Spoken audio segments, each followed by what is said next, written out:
Okay, this is the story. 12 old men meet in a cemetery. They've never met before. It's a secret meeting between the tribes of Israel. They meet once every 100 years. They go over the state of the world. Who needs to be bought, who's already in their pocket, which wars to start, which to end. The biggest threat, they decide, is an informed public, so the people get managed. Booze, conspiracy theories, sex scandals. They want a one-world government. They put figureheads in place while they themselves stay in the shadows. One of the men says nothing. He sits on a gravestone and writes it all down. A ledger for the next meeting, a century from now. The richest man in America printed it. A dictator built an ideology on it. And if you thought, like me, that a book like this is banned, you'd be wrong. And here's the thing, none of it happened. No cemetery, no meeting, no 12 elders. The whole thing was assembled from a dead man's book and a forged document. So why is a fake book from 1864 still killing people today?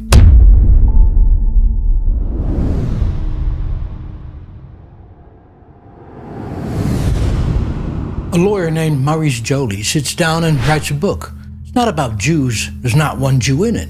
It's a hit piece on the Emperor of France, Napoleon III, a man Jolie hates, a dictator that muted the French press and thrown its own critics in jail.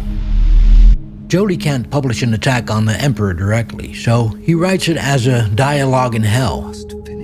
Machiavelli arguing for tyranny, Montesquieu arguing against it. In it, he has Machiavelli lay out step by step how to seize and control a country. Buy the press, rig the elections, start wars, fund both sides, keep the public drunk and entertained so they never pay attention. It's meant to inform the public on what Napoleon is doing, without saying it. The police find it. They realize it's about Napoleon. Jolie gets arrested and thrown in prison for 15 months. The book gets banned. Jolie spends the rest of his life broke and humiliated. His book barely read. He never lives to see what it becomes. In 1878, he takes his own life. His book should have died with him. Instead, it gets stolen. Twice. First by a German mail clerk named Hermann Gucci, a man who's already been caught forging political documents once and lost his job over it. Gucci takes Jolie's book and spins it. He adds the scene of rabbis meeting in a cemetery in Prague, plotting world domination. Jews didn't exist anywhere in Jolie's original. By the 1890s, Russia is in bad shape. Strikes, hunger, and a government that can't fix it. The Tsar needs someone to blame. He's already got a target. Jewish communities have been stripped of land and jobs for 100 years, forcing some of them into revolutionary movements. They will be his patsies. Now all the Tsar needs is proof.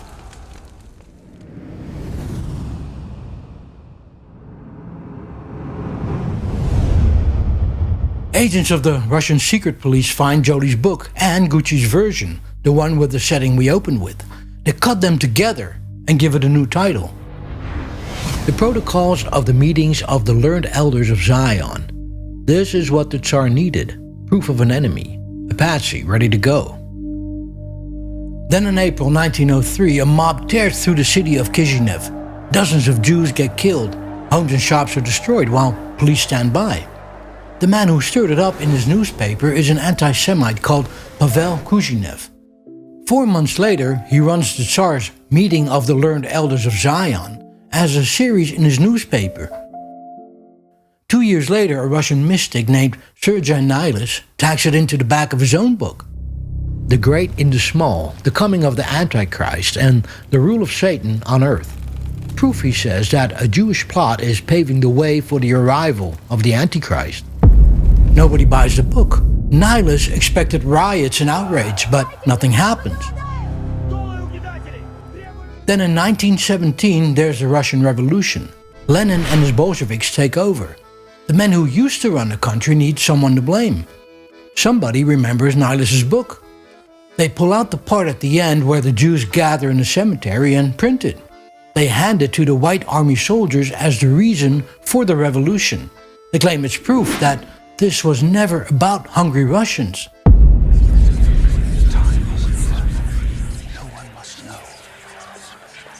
signs are clear. We proceed at midnight. Jolie's book, where Machiavelli pitches the path to one throne in France, becomes a global Jewish conspiracy. Jolie's satire becomes a sacred text.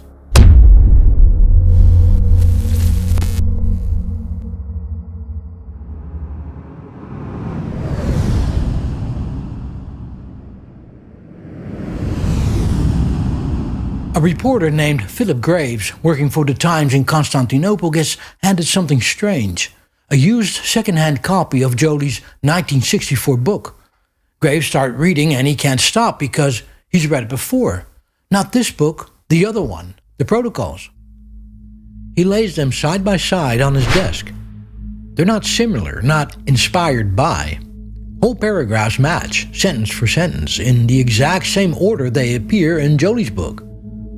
Machiavelli's plan for controlling the French press becomes the elders' plan for controlling the world press. Machiavelli's plan to drown the public in spectacle becomes the elders' plan to drown the public in spectacle. Graves counts over 150 passages, lifted almost word for word. In one section, Protocol 7, nearly the entire thing is Jolie's, untouched. He runs it in the Times as a 5-part series. The headline: A Literary Forgery, the most feared document in the world, exposed with a used book and a magnifying glass. At the same time, Henry Ford, the richest man in America and an outspoken anti-Semite, runs 500,000 copies of The Elders of Zion in his own newspaper, the Dearborn Independent, under the header, The International Jew. It's a series that runs for almost 2 years, 91 articles altogether. Ford keeps running the Protocols despite of Graves' findings. Eventually he stops.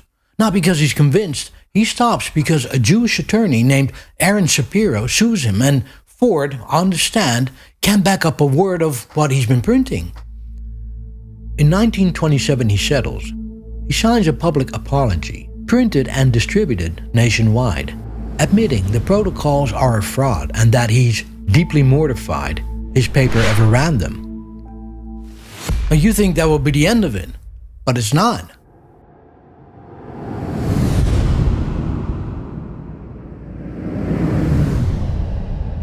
Germany's broke, humiliated, looking for someone to blame for a war it just lost and that spun the country into an economic freefall.